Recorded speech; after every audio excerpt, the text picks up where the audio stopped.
What's up mga kaponggay, sa video natin na to magre-repair tayo ng rep. Ito Honduras rep refrigerator. Sabi nung customer hindi raw nalamig. Ayan yung model nya. Bago ang lahat, isang malupit na intro muna.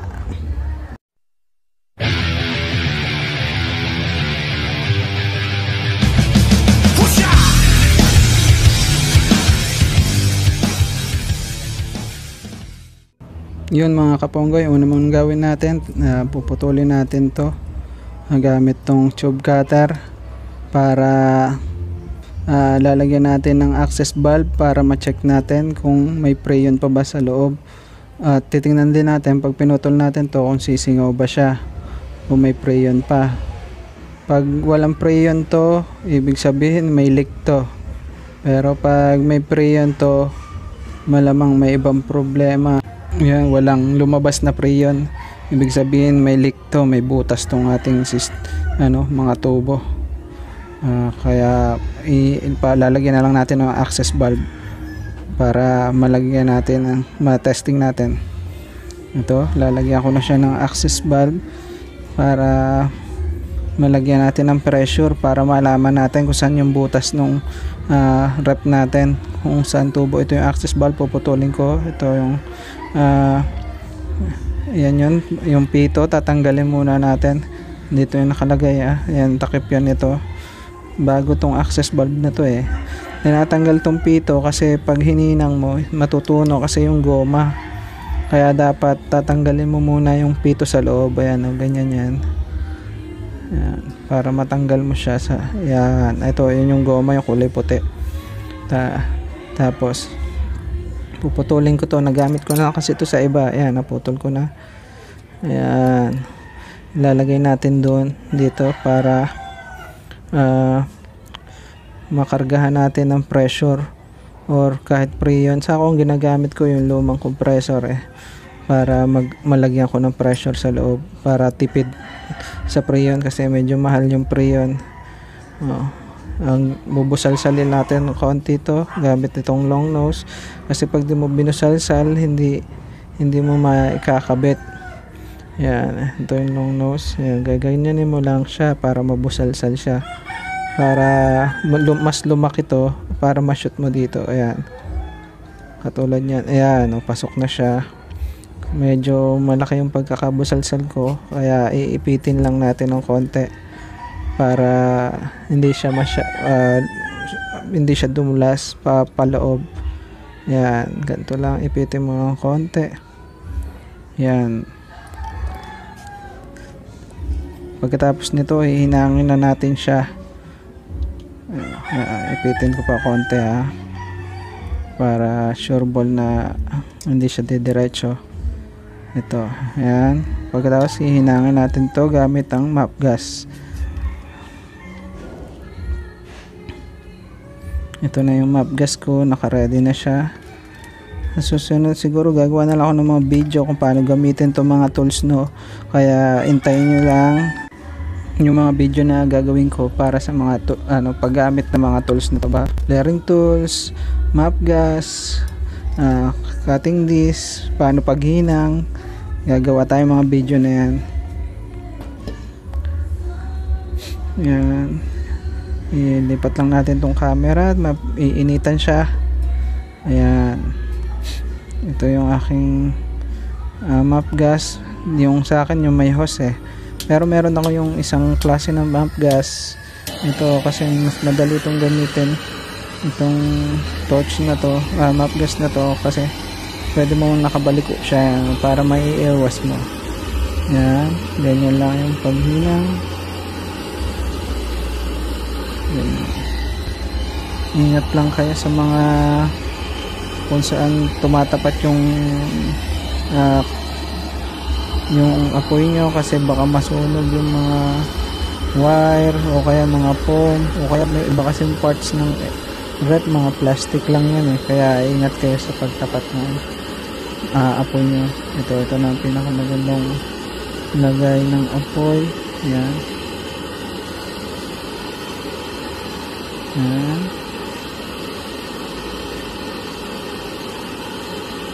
Yan. Yan. So, gagawa na lang ako ng video na ganito. Yan. Kung paano ba gumamit itong map gas na to.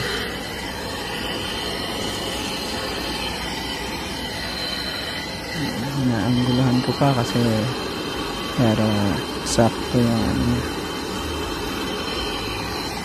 sakto yung init. Ito talaga yung magandang pwesto niya. Yan. Yan, mga kaponggay, samahan nyo ako sa paggawa nitong ating rep na may leak. Ito ngayon gagawin natin ito, nilalagyan ko ito ng access valve para malagyan natin siya ng pressure sa loob para ma-testing natin yung leak. Yan. Sa mga gustong maging rep and aircon technician, sa mga bagong rep and aircon technician, ito magandang video para magkaroon kayo ng idea kung paano ba i-repair yung rep na may leak. Yan. Oh, ayan, nahinang na. Ito yung mga sikreto rin ng mga rep and aircon. Yung may salamin. May salamin ng galing sa pang makeup ng babae. Ginagamit namin kasi yan para sa yung maliit na salamin yan para makita yung ilalim, yung kung maganda yung pagkaka-welding, kung wala bang magiging leak or butas yung pagkakahinang. Kaya meron mga ganyang malilit na salamin ng mga rep and aircon. Ayan, kasi mahirap pa yung sisilipin mo pa talikod eh. Ito yung pinakamagandang gamitin dito, itong maliit na salamin. Ayan, makikita mo. Ito, mukhang okay naman to. Wala namang, sa tingin ko wala naman siyang butas. Siguro sa ibang video ko na lang gagawin yun na kung paano ba yung paano malaman yung walang butas yung pagkakarap nyo. Ayan, mainit yan mga kaponggay, kaya wag nyong kakapitan basta. Tapos susunod po, lalagyan na natin siya ng pressure. Ayan, ito yung gamit ng gauge manifold. Ito yung aking malit na compressor galing sa rep. Ito rin yung gagamitin natin panglagay ng pressure sa loob para malagyan natin ng hangin sa loob, kasi pag preyon medyo magastos yung preyon eh. Kaya ito na lang ang gagamitin natin. Yan, ito yung kulay blue nilalagay yan sa may ito, sasaksak muna natin pala tong compressor natin para kakabit na lang natin. Yan, ito galing to sa rep din mga kaponggay. Yan, ito yung higop, ito yung palabas, kaya dito natin kakabit yung ating dilaw. Ito yung kulay blue, kinakabit to sa dito sa compressor ng refrigerator natin. Tapos yung kulay yellow, yun yung ilagay natin dito sa ating compressor. Gagawa na lang akong video kung paano bang tamang paglalagay dito sa manifold na to. Ayan, pero dito yan, ayan, may pressure na siya. Ayan, nakikita nyo, tumataas na. Lalagyan lang natin siya ng mga 60. Ayan, ayan, nasa 60 na siya. Ngayon patayin muna natin to.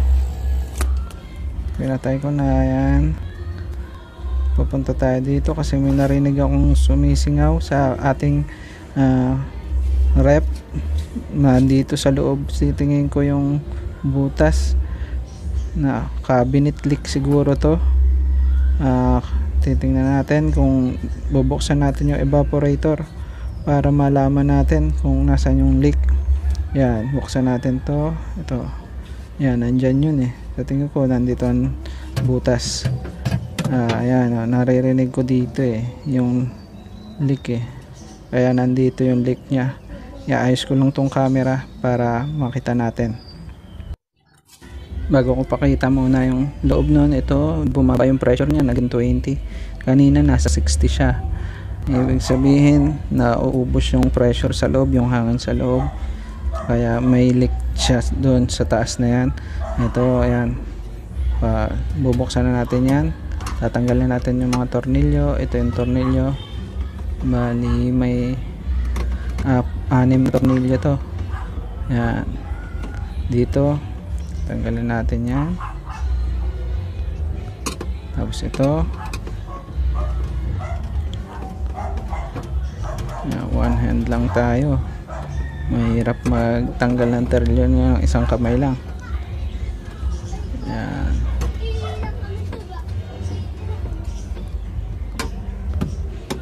yan. Siguro ipapass forward ko na lang, or hindi ko na lang ipapass forward para makita nyo kung nasan yung mga parts ng tornilyo. Pero madali lang naman yan, titingnan nyo lang kung paano ba kinabit yung evaporator na to eh. Yan, ito yung mga kailangan yung tanggalin na tornilyo. Ito pa, may tornilyo pa pala dito. Maganda na rin yung para nakikita nyo yung kung nasan yung mga tornilyo nya. Kaya hindi ko na rin ikakat yung video. Ayan, yun, last na tong tornilyo na to. Ayusin ko lang camera. Ayan, ayos na yung camera. Tatanggalin na natin to. Naka-clip lang yan. Ayan, naka-clip lang yung puting yan. Parang pinaka-cover pa yan ng evaporator. Yan, natanggal na natin. Yan, makikita nyo yung evaporator. Ito, ibababa lang natin to para makita natin dun sa loob kung may leak ba siya. Ayan, ibaba natin konti, pero dahan-dahan lang, alalayan yung tubo dun sa taas kasi baka lalong magkaroon ng leak kasi nahila nyo mabuti, kaya dahan-dahan lang kayo. Ayan, tinitingnan ko, parang wala akong makitang leak naman eh.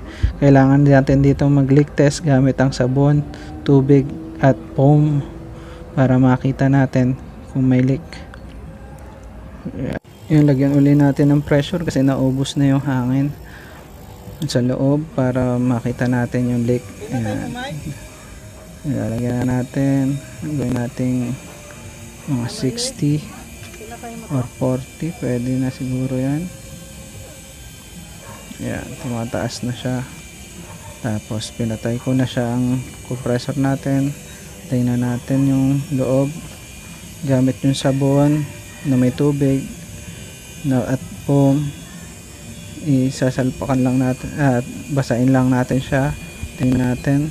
Ayan, nakikita nyo, bumubula. Ayan, ang problema ay nasa loob nito. Meron siyang leak sa loob ng cabinet. Ang tawag sa ganyan, cabinet leak. Kala ko dito lang makikita yung leak, dito sa may puting to. Ito, ayan, kala ko dito lang, pero hindi dito, nandun sa loob ng cabinet leak.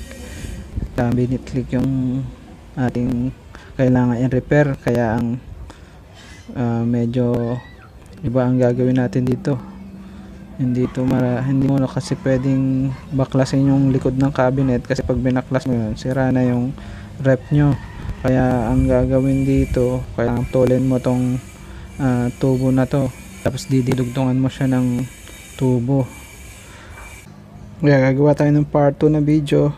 Please like, share, and subscribe muna kayo bago sa part 2. Yung mga kaponggay, part 2 video na tayo. Ito yung sinasabi ko, puputulin natin yan. Tatanggalin natin yung evaporator. Kasi ito, hindi natin to pwedeng baklasin itong likod ng rep na to.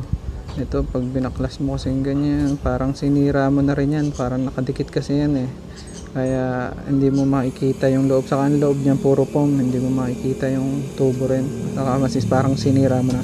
Kaya ito, puputulin natin to. Yan, putulin na natin gamit ang kailangan nyo lang dito ng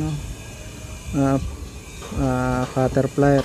Yan, ito yung cutter plier ko, pinuputol ko na siya. Sagarin nyo yung putol para hindi sasabit yung pinakatubo.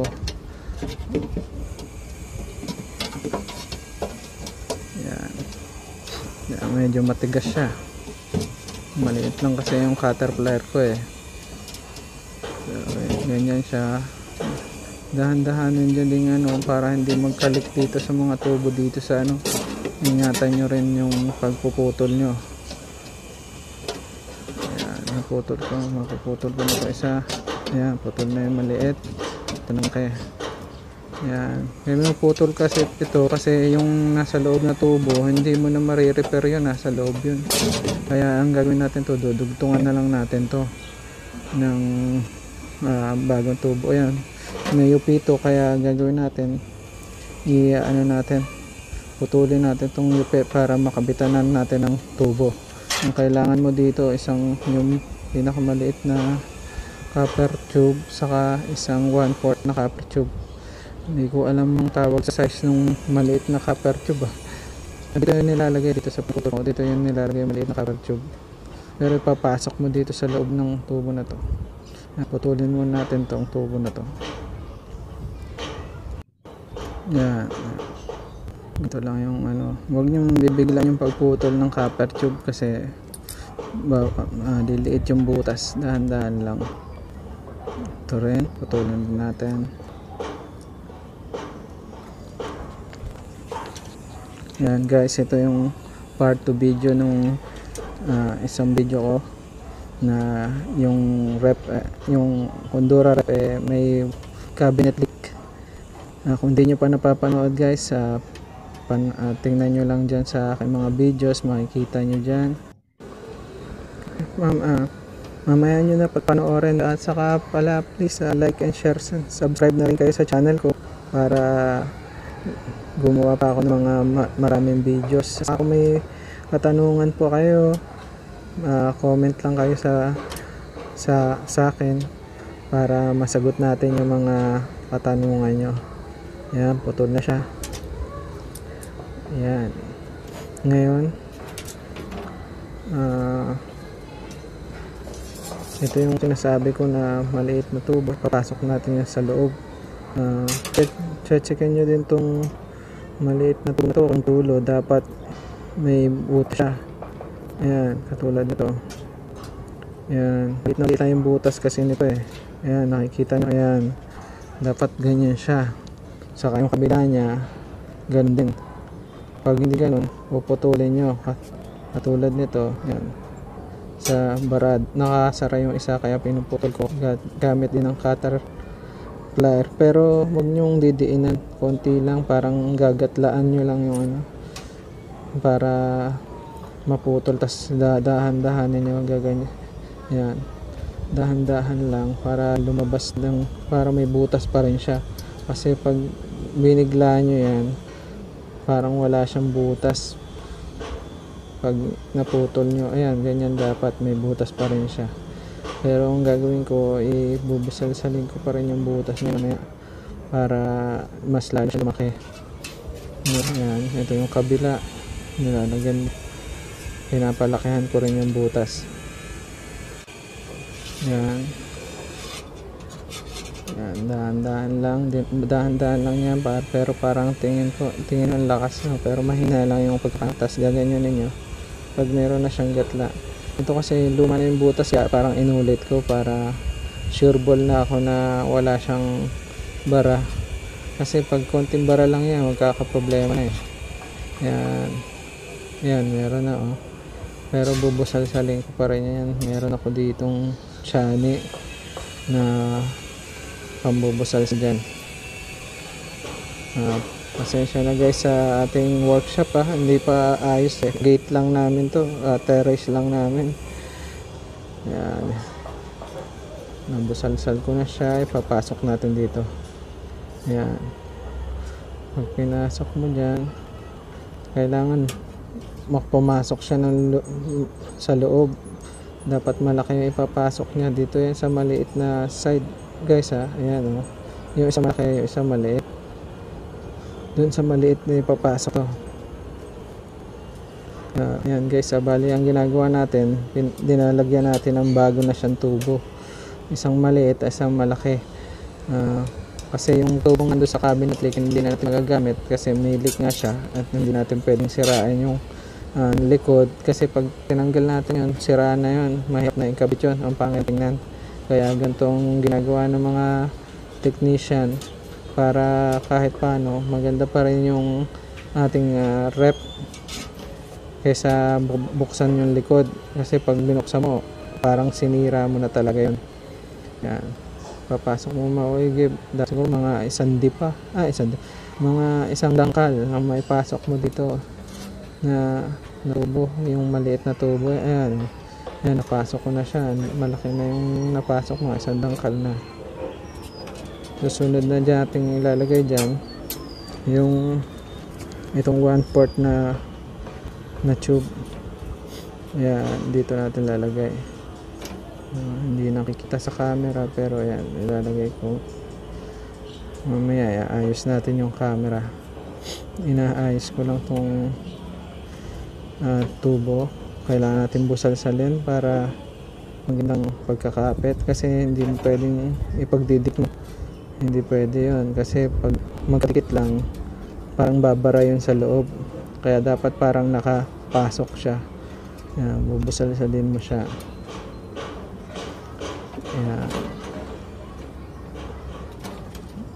Yan, ganyan lang, long nose lang gamit. Pwede naman flaring tools, meron naman pang flare, yung swage ang tawag sa ganito eh. Sineswage yan, kaya lang parang matagal pa eh. Ito mas madali lang, bubusalsalin mo lang, tapos ipapasok mo na dito. Yan, ganyan. Pagkatapos nga, pag okay na siya, hihinangin na natin yan.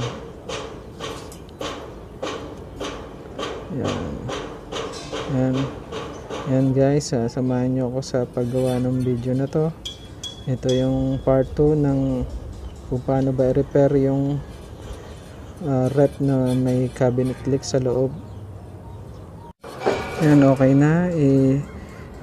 Iayos ko lang yung camera. Yan, tapos hihinangin na natin to. Yan.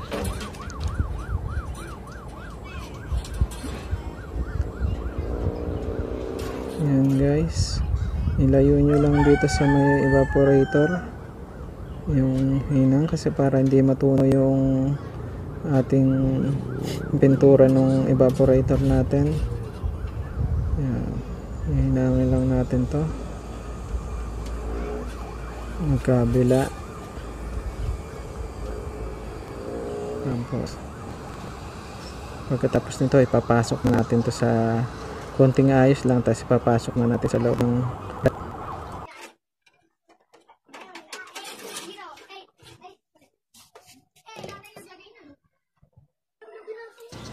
guys. Please like and share, share and subscribe nga naman kayo sa channel ko para sa mga future videos natin. Hit nyo na rin yung notification bell para sa mga bagong videos natin. Ito guys, hinihinang natin, nakapass forward na tayo para matapos agad, para makita nyo yung actual kung paano hinihinang, kaya hindi ko na siya kinakat. Yan guys. Ito nga pala yung part 2 videos ng aking isang video na paano ba mag repair ng rep na may leak. Hinang tayo, gamit lang yung matte gas natin. Yan. Siguro medyo ikakat ko na yung video para makita nyo yung susunod na gagawin. Yan guys, okay na to. Papakita ko sa inyo kung ano nangyari. Patay yung mga natin yung matte gas, nangyari sa matte gas, ilagay na sa tamang hindi na mayayapakan. Yan, ito, nakahinang na siya, ayos na siya guys. Yan, kita ba siya? Ayan, gagamitan natin ng malupit na tools at ang ating salamin na maliit. Ayan, para makita natin yung ilalim. Wala naman. Bali, ang gagawin ko dito guys, palis ko salpa ko Ite-testingin ko naman to kung basta pagkasal ko na lang siya testingin para sa tingin ko naman kasi wala namang leak yung aking hinang, kaya isasalpa ko na siya. Ayan, dapat kasi ganyan yung hinang. Tiwala naman tayo sa gawa natin na walang leak dito. Ayan. Saka chinik na naman natin, kaya ilalagay na natin. Ayan, bago para mailagay nyo guys po nga pala, bubutasan nyo dito. Ayan, malambot lang yan. Ingat din kayo baka mabutas, matamaan nyo yung nasa loob. Merong tubo kasi sa loob na to, may mga tubo pa na kailangan to nasa loob. Ayan, maliit lang na to, mga lambot lang to. Bubutas, palakihin nyo lang na parang magkakasya yung dalawang tubo na yon. Ayan, ayan. Tapos tatagusin ko sa likod dyan. Yung sa likod ano lang naman yun, malambot lang na bakal kasi parang aluminum lang din naman yun nasa loob. Pag bumakat na sa loob, tigil nyo na. Tapos ito pagkain nyo lang, busalsalin nyo lang to para lumaki. Ayan, makikita nyo. Ayan, naputol na yung video natin kasi kala ko nagplay yung video. Ayan, nabutas na rin dito. Ito lang din naman ginamit ko, itong binusalsal ko gamit to martilyo at screwdriver na to. Malambot lang naman yun. Ayan, dapat sa taas na yun guys doon sa pinagputulan nyo, sa taas lang din, doon nyo ilalagay, bubutasan. Guys, may part 3 pa tong video na to, kaya please like, share, and subscribe bago panoorin yung part. Yung what's up mga kaponggay, part 3 na tayo. Ayan, ngayon ipinapasok na natin tong evaporator. Ayan, nakita nyo, pinapasok ko doon sa butas. Ayan, dahanan lang, alalayan yung natubo dito sa evaporator, baka mabali siya o magkakalik palalo siya. Ayan, pasok nyo lang mabuti. Ayan, ayan, nakapasok na siya. Basta na isampa nyo na yung likod dito. Ayan, merong yan parang merong groove dun sa loob na salpakan ng pinakalikod. Ayan, nasalpa ko na siya, nakalampas na yung tubo dito sa likod.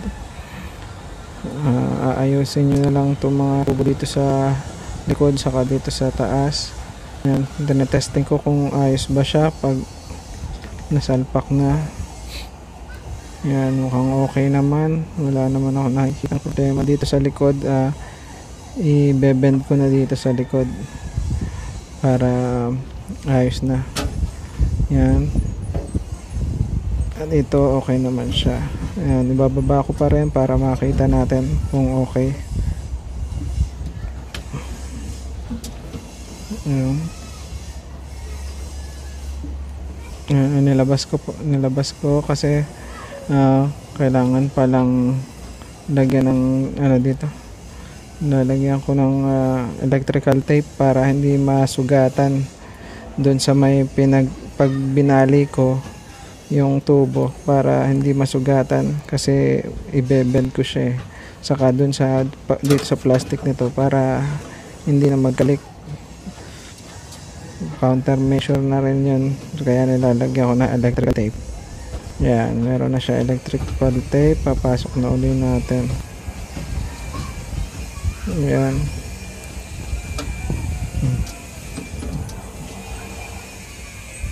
Pasok na.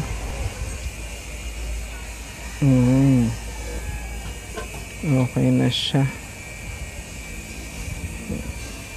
Napapakita ko yung likod. Ayan, ayos na. Ayan, may electrical tape siya. Ngayon, ibebend ko ngayon to. Yun, so pagbebend, dahan-dahan lang, alalay lang. Alalayan yung yung pinaka dulo nung bebenda nyo. Kasi baka maputol. Yan, binebend na natin siya. Yan. Konting ayos lang to. Ayusin ko lang mabuti. Yan, ito part 3 nga pala to sa mga kaponggay sa aking video na paano mag-repair ng rep na may leak. Saka like and share and subscribe na rin kayo sa channel ko. Ayan, samahan nyo ako habang nililik ako sa panoorin nyo na rin part 1, part 2 tingin ko hanggang part 4 pa tong video na to. Ayan, ayos na siya. Ayan, makikita nyo, nakabend na siya. Ayan, ayos na siya. Ang gagawin ko na lang yan, lalagyan ko na lang siya ng foam para pag gumagana na, kasi mag-yellow yan, magtutubig, kaya dapat may foam. Tapos ito, ililigtas na natin siya. Ayan, lalagyan ko siya ng tubo dito ng access valve, para lagyan ko siya access valve dito para malagyan ko ng pressure para malaman natin kung may leak. Yan, hinangan natin siya, bali dalawa, pati yung maliit, ano ko lang siya,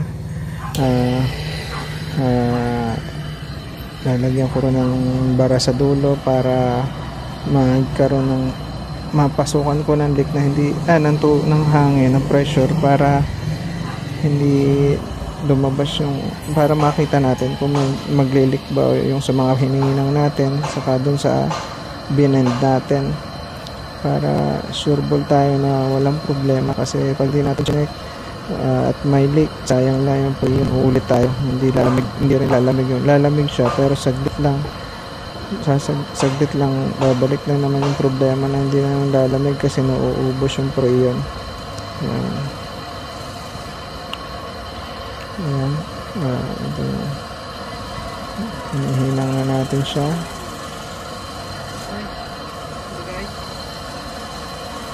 Na-improvise lang yung walang taga-kapit, kaya ginawan ko lang ng parang inipit ko lang dito sa long nose. Kanya-kanyang paraan lang to para makahinang ng maayos. Ayan, parang sa true experience magagawa mo mga anong to, parang makakapit ka na paraan paano yung mga dapat gawin sa pagre-repair. Yan. Pagkatapos nito, itong maliit, yung dulo nitong maliit, lalagyan natin ng hiinangan din natin yung dulo para mabarahan siya. Tapos para malaman natin, saka natin lalagyan ng pressure para ma-check natin kung may leak pa ba yung mga ginawa natin. Yan, nalagyan ko na, sure ball lang natin na may bara na siya para hindi lumabas yung pressure dito. Yan, okay na siya. Susunod na natin gagawin dito, lalagyan na natin ng pressure.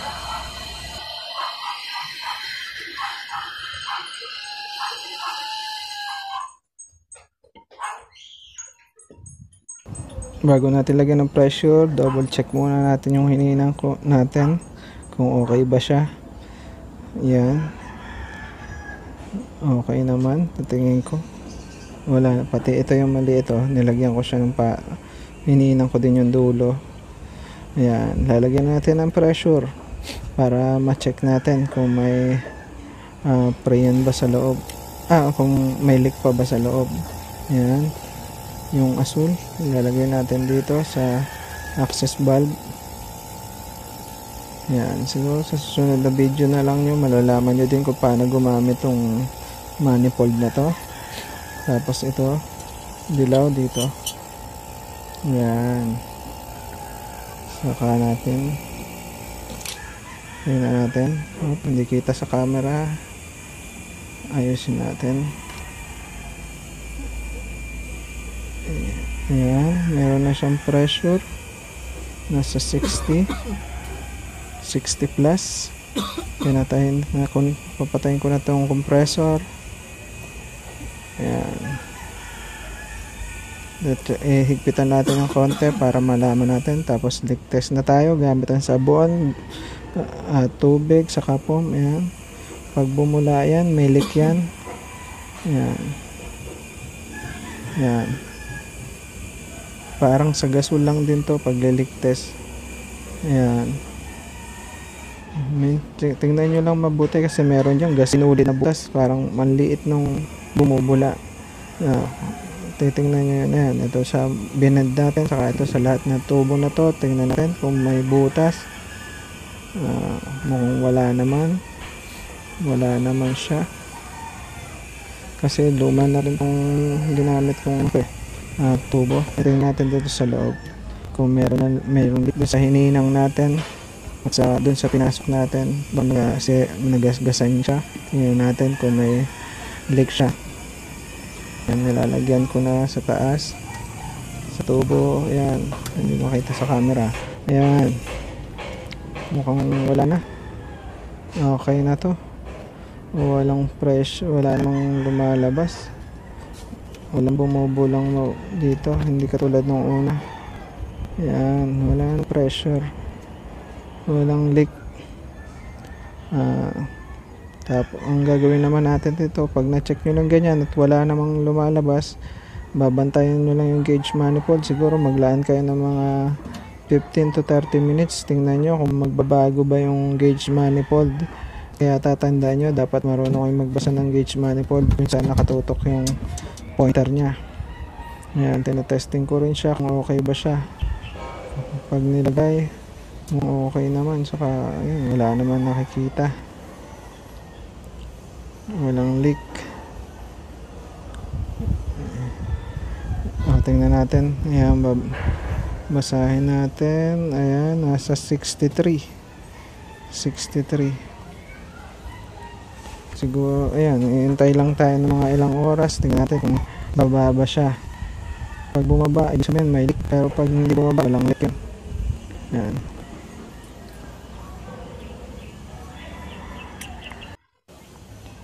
Ito nga palang tubo na to. Ito nga palang mga tubo na to. Itong dalawang tubo na to.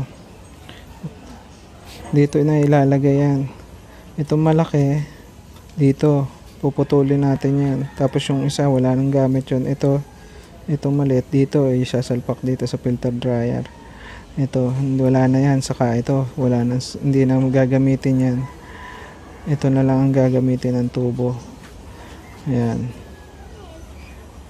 So, wait lang natin. Tingnan natin kung bababa yung pressure. Ayan. Mga 30 minutes na. Mukhang wala naman. Hindi naman nagbabago yung pressure. 63 pa rin siya. Kaya walang leak to.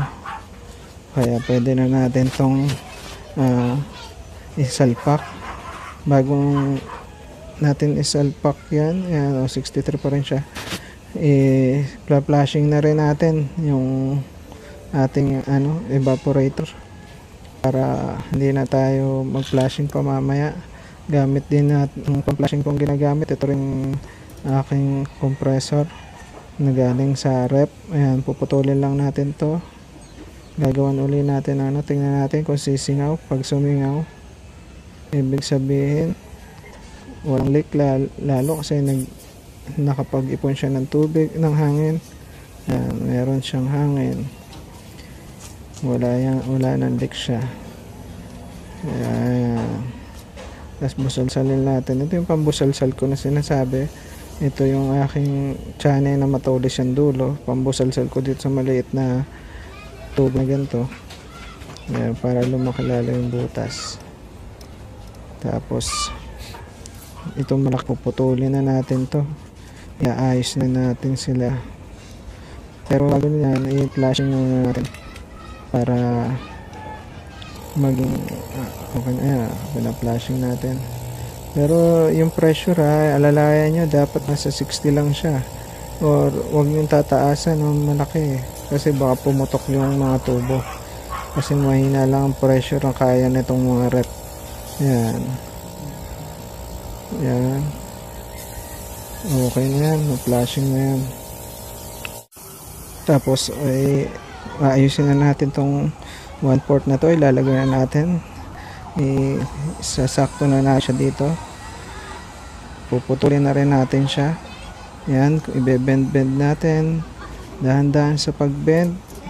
Alalayan nyo, hindi pwedeng isang kamay lang sa pag-bend, laging dalawang kamay. Pag mga gantong 1/4, madali lang i-bend to. Pero pag mga 3/8 to 1/2, mahihirapan na kayo. Kailangan nyo ng pipe bender. Ayan, okay na hanggang dito. Ayan, tansya natin. Kaya puputulin natin dito. Ayan, gamit ang ating cutting disc. Ayan.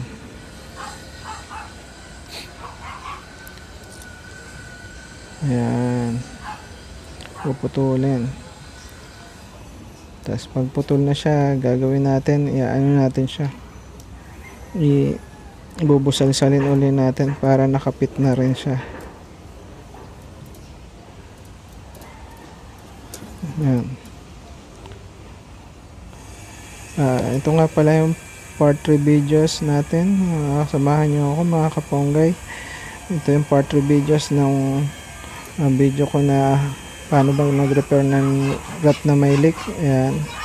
Bubusal-salin lang natin ito, saka ibebend lang natin. Dapat nakasakto siya para madaling hinangin, kasi pag hindi mo nasakto ng pagka-bend dyan, mahirap hinangin na parang nalatanggal sa pagkakakabit. Mga kaponggay, please like, share, and subscribe na kayo kung hindi nyo pa napapanood yung part 1 and part 2 videos, nandyan lang sa mga videos ko,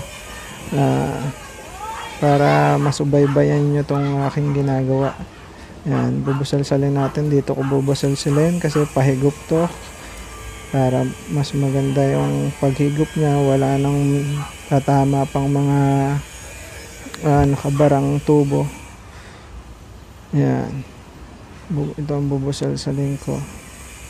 Yan, may mga langis-langis pa dito.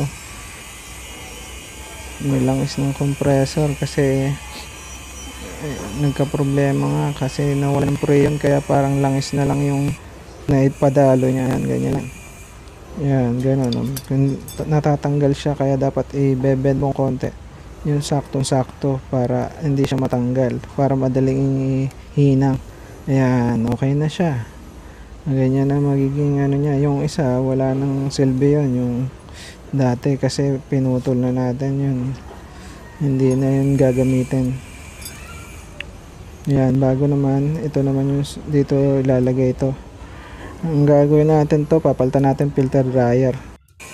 May part 4 pa itong video na to mga kaponggay, kaya please like, share, and subscribe. What's up mga kaponggay, part 4 na tayo ng video kung paano ba mag-repair ng refrigerator na may leak. Susunod natin gagawin, lagyan natin ng takip dito, takpan natin to, itong charging access bulb na to. Tapos paandarin natin tong motor ng rep para mag-flashing tayo dito sa may high side nya. Ayan. Yan, itapat nyo lang yung kamay nyo or basahan. Tignan nyo kung may langis. Pag may langis, i-flashing nyo ng medyo matagal. Pag wala langis, okay lang yun. Kahit konting flashing lang.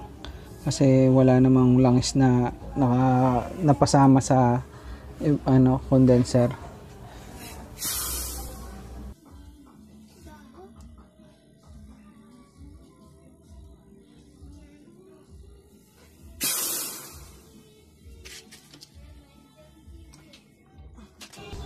Pagkatapos nito, ikakabit na natin yung filter dryer.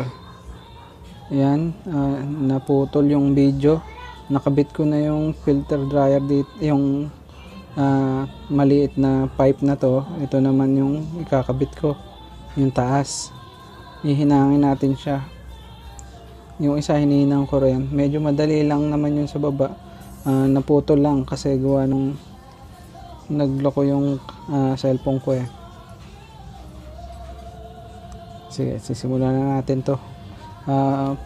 Guys, ito nga pala yung part 2 videos, part 4 videos na natin to ng kung paano ba mag-repair ng rep na may leak. Sa mga ito nga pala yung borax, kasi ang gagamitin natin doon, kasi bakal, kaya ang gagamitin natin bronze rod. Yung pag copper, silver rod, ito bronze rod.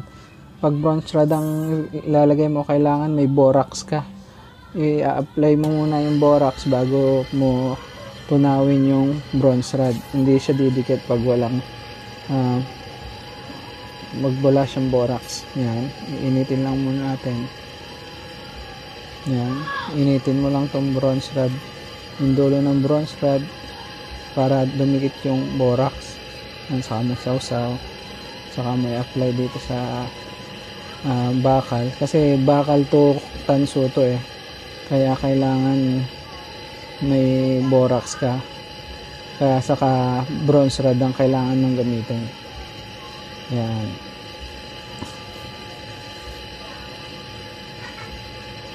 Hinangin ko lang to. Sa mga hindi pa pala nagsasubscribe dyan, pa-subscribe na rin. Like and share na rin ang video. Yan.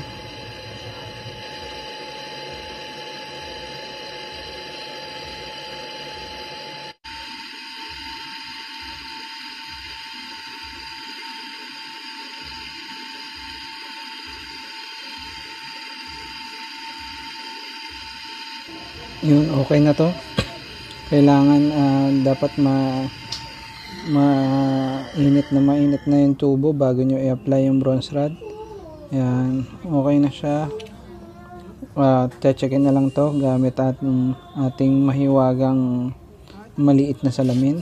Ayan, nasunog pala yung dito sa part na to, pero okay lang naman, likod lang naman kasi to ng rep, kaya kahit masunog saka hindi mo maiiwasan kasi plastic lang talaga yan, mahirap siyang maiwasan na masunog. Tatanggalin muna natin to, itong takip ng access valve para malagyan natin ng pressure para ma-check natin kung may leak ba to. Pero bago natin lagyan, palamigin muna natin. Ayan, malamig na siya gamit yung sabon saka tubig saka foam. Lalagyan natin yan ng pressure, pero paanda rin natin itong motor ng rep. Ayun na lang gagamitin natin pressure imbes na yung ating isang lumang compressor. Check muna natin ng mahiwaga nating salamin kung may leak ba siya. Ayan, yung likod okay naman siya. Ayan. Yan na, kasi ito katulad ito, bakal to tanso kasi to, kaya kailangan bronze rod kasi mahirap ipakabitin to ng silver rod. Yan, checkin din natin itong nasa baba kung okay naman. Yan, malamig-lamig na siya. Pwede na natin tong lagyan ng pressure gamit yung sariling compressor ng rep na to ang gagamitin nating pang pressure. Tatakpan lang natin tong pipe na bagong lagay natin na pipe, takpan lang natin yung pinaka suction line na siya ngayon para yung pressure, mag-stack yung pressure dito papuntang filter dryer. Ayan, pag napigilan na natin siya, ayan, may hangin na lumalabas, lalagyan natin siya ng foam, ng sabon na may bula, sabon na may tubig. Yan, para pag bumula yan, ibig sabihin may leak yan. Yan, pipigilan natin to. Yan, wala, hindi siya nabula, ibig sabihin walang leak to. Okay yung ating hinang, kasi kung may leak yan, bubula yan, makikita mo dyan. Yan, okay siya, walang problema. Pero double check lang natin, double check para sure ball, para isang gawa lang tayo, hindi na tayo pabalik-balik pa.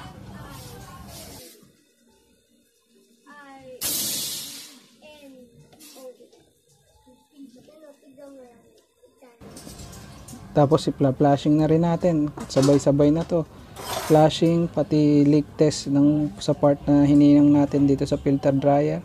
Tapos pina-flashing ko pa rin siya. Ayan, pina-flashing natin.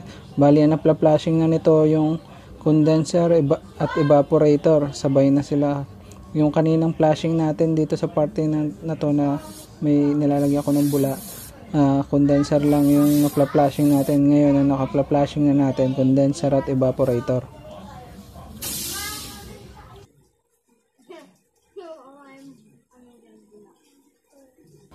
Ito, tabi na natin tong maliit na tubo na to, wala na to. Ito yung pinutol natin, wala na silbi ngayon yan, pati yung nasa kabila.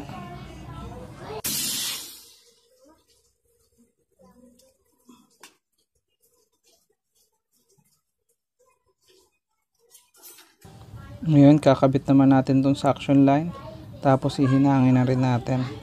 Yan, dito yan eh. Yan, ayos na siya. Yan. Pinatay ko muna tong compressor ha. Kailangan patayin mo yung compressor kasi maghihinang tayo. Yan, tatanggalin ko muna to, itong takip to ng access valve, pati yung pito, baka masunog. Ingat lang kayo bago kayo maghinang, tingnan nyo muna yung nasa paligid ng hihinangan nyo. Baka may mga parts kayo na nakalagay doon. Pati itong bag, siguro mamaya tatanggalin ko to. Yan, patong ko muna dito. Tapos hihinangin ko na to.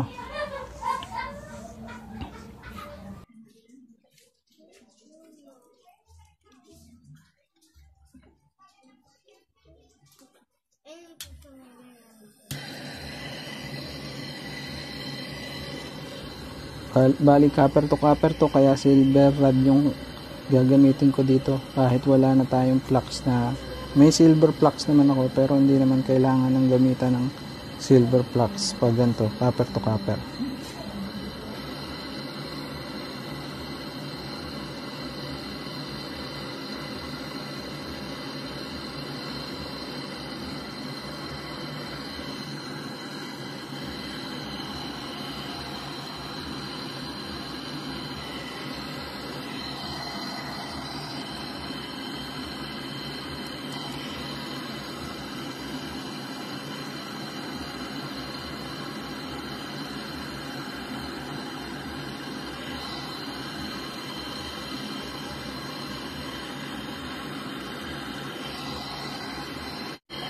Yan, okay na to.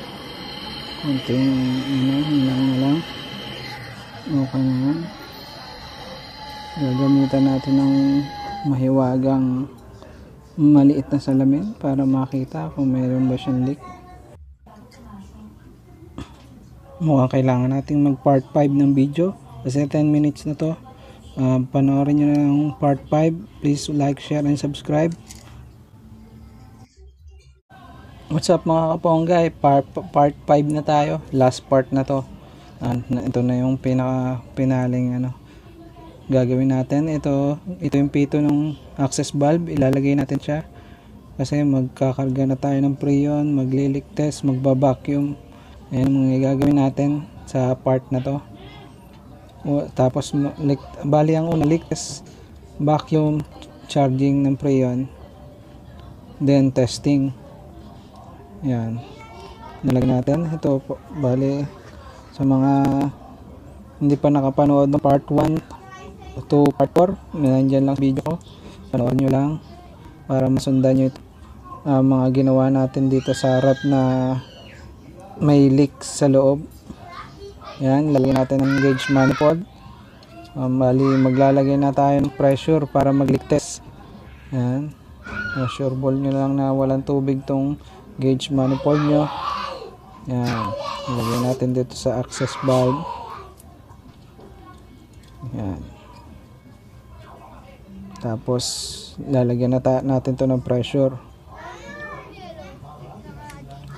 gamit yung maliit kong compressor, yung lumang compressor galing sa rep din. Ayun ang gagamitin natin pang pressure. Lagyan natin bukas na siya. Ayan, nakikita nyo umangat na. Lalagyan ko siya ng siguro mga 80 psi para sa leak test. Patayin ko na yung compressor, tingnan natin kung may leak siya. Yan, patay na. Yan, 80 psi. Yan, gamit yung sabon na may tubig na may sabon at foam. Tingnan natin kung may leak. Yung mga pinaghinangan natin, yun ang lalagyan natin sabon at tubig. Yan, kung wala naman tong sa suction line, lahat ng ating hininangan lalagyan natin. Yan, dito sa filter dryer, pati sa access valve, lalagyan natin lahat yan ng tubig at sabon para sure ball tayo na walang leak. Ayan, tanggalin ko ulit ito para tingnan natin din to kung may itong pito, wala siyang leak kasi yun minsan ng problema yung na-check mo na lahat pero hindi mo na-check yung pito, pagkatapos mo ma-repair, may leak yung pito, nauubos din yung preyon. Kaya dapat checkin mo din yung pito. Ayan, pati dito, wala dito, wala. Pati yung sa access valve, lagyan din natin ng ano, para ma-check natin kung may leak ba. Wala naman nabula.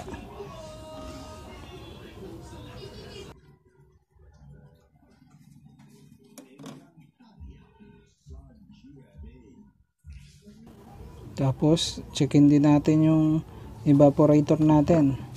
Huwag natin kakalimutan kasi hininang din natin to, saka dito talaga tayo nag-repair. Ayan, checkin natin kung meron ba siyang, ibaba muna natin to, tanggal natin sa salpak dyan. Tapos yan, check natin doon sa hininang natin, saka dito sa mga tubong to kung nagkalik din siya, kasi sa mga habang inaayos natin siya baka nagkaroon ng leak. Yan, wala naman, hindi naman nabula. Okay to, walang problema to. Yan, ayos siya, balik na natin. Pagkatapos nito, okay yung leak testing natin. Siguro maganda bigyan natin mga 1 hour na nakasalpak yung gauge manifold. Ayan, pasingawin pala natin to kasi para hindi pumasok yung bula sa loob. Ayan, kasalpak na natin ulit yung gauge manifold. Tetest natin, magli-leak test tayo ng 1 hour. Parang mag-iintay lang tayo ng 1 hour kung bababa yung pressure nya. Ayan, balik natin, bumaba na siyempre ang pressure nito kasi pinasingaw ko, hindi na to 80. Ayan, tingnan natin kung ilan na. Ayan, 70 na lang. Maghintay tayo 1 hour na leak test, tingnan natin kung magbabago. Ayan, naka 1 hour na tayo pero 70 pa rin. Ibig sabihin okay siya, walang leak. Ayan, tanggalin na natin to, pasingawin na natin, magba-vacuum na tayo. Pag magba-vacuum ka, kailangan tatanggalin mo yung pressure kasi masisira yung vacuum mo. Ayan,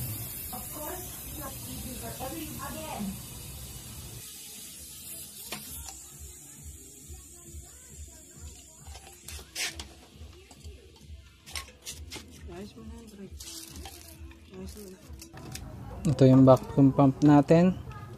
Ayan, kakabit na natin dito yung gauge manifold natin para ginagawa natin itong pagbabacuum para matanggal yung moisture, oil, saka dirt sa mga dumi sa loob ng system natin para hindi na bumara dun sa capillary tube. Yun yung capillary tube, yung maliit na tubo, yung napaliit na tubo. Yan.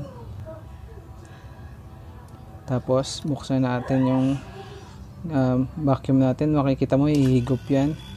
Pag ayan, bubuksan mo to para humigop siya. Yan. Mag-iintay lang tayo uli ng 1 hour. Mas mahabang pagbabacuum, mas maganda. Pero sa akin mga 1 hour lang pwede na. Yan. Tapos yan, makita nyo yung vacuum na makikita mo sa gauge, yung vacuum na siya pag mga 60 ps, negative 60 psi. Minsan mas mga maabot ng 75 pero kalimitan 60. Yan, siguro maghintay tayo ng mga 1 hour pagba-vacuum. Tapos balikan natin. Pagkatapos nun, mag-charging na tayo.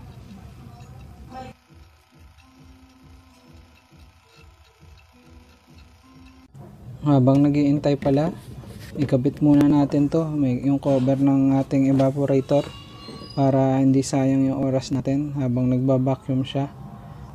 Makabit na natin to para diretso charging na tayo. Papas forward ko na lang yung pagkakabit ko nito para umikli yung video natin. Yun, nakakabit na natin. Tornilyo na lang natin to. Tapos kakabit natin yung cover. Yan, nakakabit natin. Tornilyo na lang. Tapos malapit na rin maghihintay na rin tayo ng mga 1 hour kasi 30 minutes na lumipas. Tapos mag-charge na tayo ng Freon.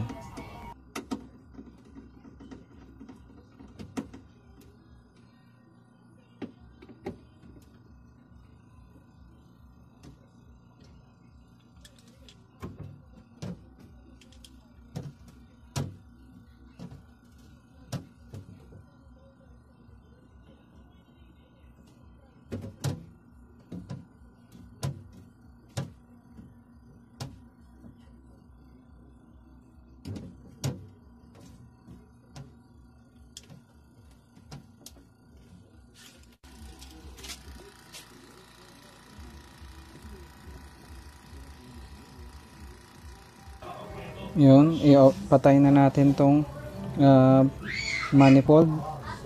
Isasara muna natin bago natin patayin yung vacuum pump ha.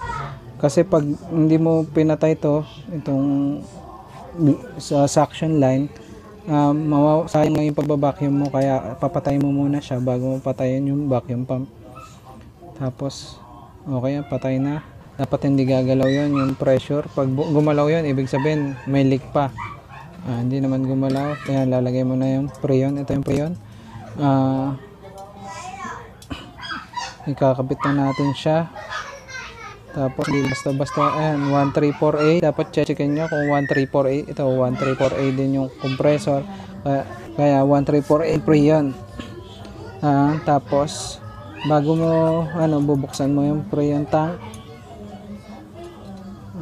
dapat ganito yung gagawin nyo, step by step to, hindi pwedeng tatalon ka. Ayan, buksan mo yung Freon tank, tapos ipa-purging mo muna. Purging mo yung kulay dilaw, purge mo, palabasin mo yung konting Freon para mawala yung hangin, kasi magbi-build up yung hangin na yun hangin yung nandun kasi sa pinakadulo yun, kaya kailangan i-purge mo muna. Tapos maglagay ka ng konting pressure sa Freon. Wag mo munang isasaksak yung rep. Yan, maglagay ka kahit mga 40 to 50 na konting Freon, tapos saka mo isaksak yung rep. Pagkasaksak sa rep, saka mo buksan yung suction line mo ng gauge manifold. Yan, patay bukas na sa 20 PSI ka lang kasi ang kakarga mo sa rep mo ay 9 to 12 PSI. Ako nilalagay ko mga 10 hanggang 10 PSI. Kaya mga 20 hanggang 20 PSI lang yung pagbukas mo, dapat tatapat yung araw sa 20 PSI. Tapos patayin mo agad kasi baka sumobra ka, mabilis mapuno yung tube ng Freon tong rep na to, kaya ganun. Patay buhay. Yan. Dahan-dahan lang. Yan. Nakikita nyo, pag pinatay ko, yun na yung totoong pressure niya na nasa loob. Ngayon, umakit na, nasa 5 PSI na. Yan, patay buhay lang. Naandar na yung rep natin yan. Yan mga guys, samahan nyo ako din sa paggagawa nito. Ayan. Like and share and subscribe kayo mga guys ha. Ayan, sa 10 PSI na siya. Ayan, 10 PSI na siya. Medyo hintayin natin stabilization 10 PSI. Ayan, pero